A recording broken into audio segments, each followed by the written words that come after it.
Hi, I'm Lisa Kanyomozi Raboni, and this is Conversations with Kanyomozi. We are at Smoky Joe's in Bugolobi. As I said before, this is our new home for Conversations with Kanyomozi. Y'all should definitely come through. They've got great ribs, like 101%.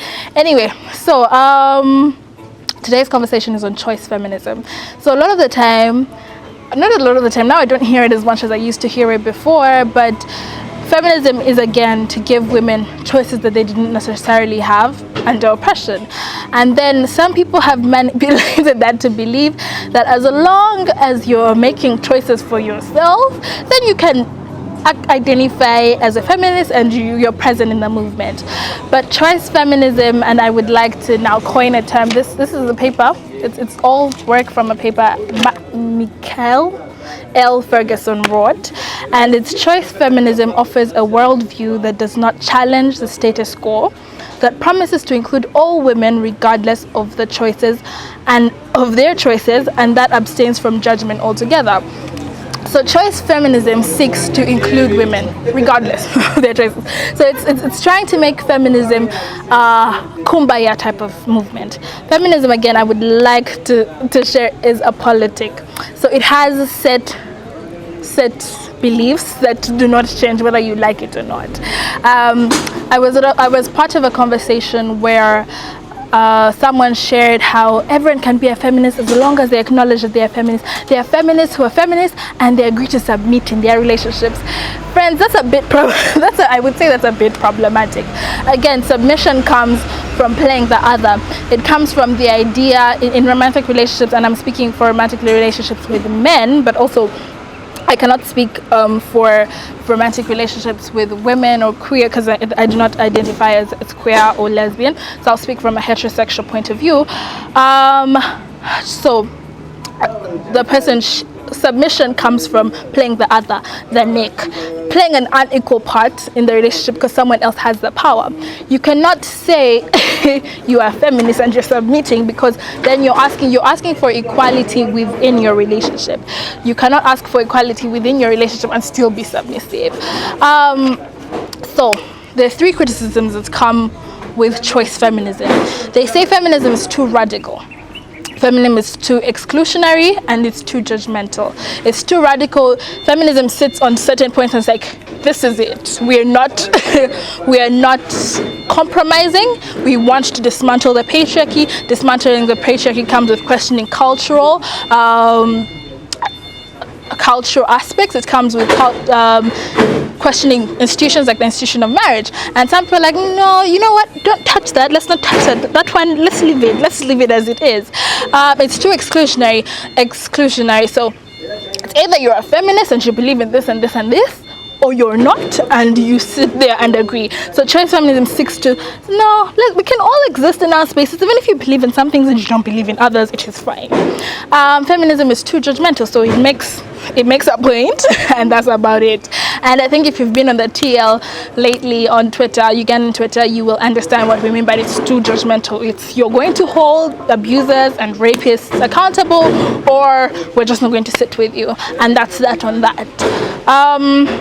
It also has three important features.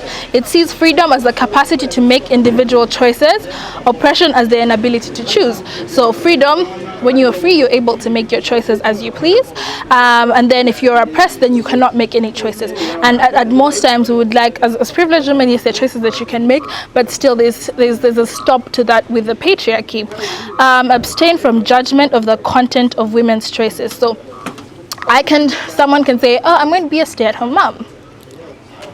That is fine, there's nothing wrong with stay-at-home moms, but you have to make this decision with a political consciousness that we are still in an era where people are refused to work because they become wives and mothers. So how does that aid the movement? Your choice, you being able to make that choice, how do you aid the movement? Then 3, supports the view that we are post-feminist.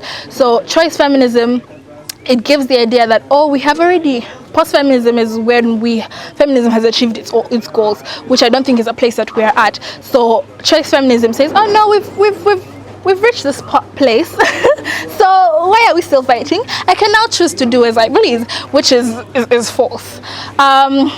So choice feminism main aim is to make feminism look more appealing, so more people can be part of the movement, so more people can join the movement, not necessarily making the political decisions that sustain and enhance the need for the movement. It gives an easy way out of the dilemma. Living a feminist life is not easy because you're constantly with a feminist lens. Is this decision politically right? Does this decision help the movement? Does my contribution, what I'm doing with my life now, how does it aid the growth and the effectiveness of the movement? These are questions that you must constantly ask yourself. And if you're not answering those questions, you might want to check what choice feminism you're subscribing to. And choice feminism also allows for women to relieve themselves of the social responsibility of their choices. There's a woman who I was in a conversation with. It was a conversation with different women, and she said, you can be a feminist and support the patriarchy. That does not make any sense. So the social responsibility, if you say, oh no, but you can't, it's okay, let's come back, yeah. If you do not dismantle the patriarchy, then you're not going to give birth to the plans or the goals that feminism plans to achieve. So then choice feminism becomes a bit questionable there. It discourages us from forming judgments about certain choices. The last quote that I would like to give is, choice feminism gives the invitation to leave one another alone. The invitation to leave one another alone is really an invitation to leave current unjust arrangement in place. So when we allow for choice feminism to exist within the movement, what we're saying is, no, don't touch that person, but continuously not touching or not questioning people's choices and how they affect the effectiveness of the movement, is then we get to a place where we're not doing anything.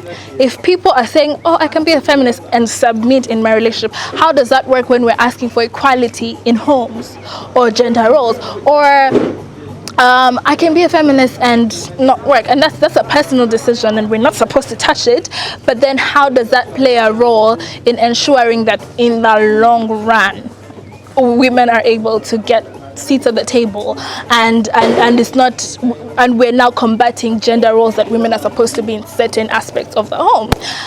So yeah, and the last question I'd like to pose, and I would like for you guys to comment in the comment section, is what good is political consciousness if we are afraid to use it? So if we continuously promote choice feminism, what good is the political consciousness that comes with feminism? Because again, choice feminism is the fear of politics. You're fearing to do certain things because they might seem hard, but for the movement to progress, we must make the hard choices. And do not forget, the personal is political. So if you're watching this for the first time, like, subscribe, share, and follow. This is Conversations with Kenyamozi.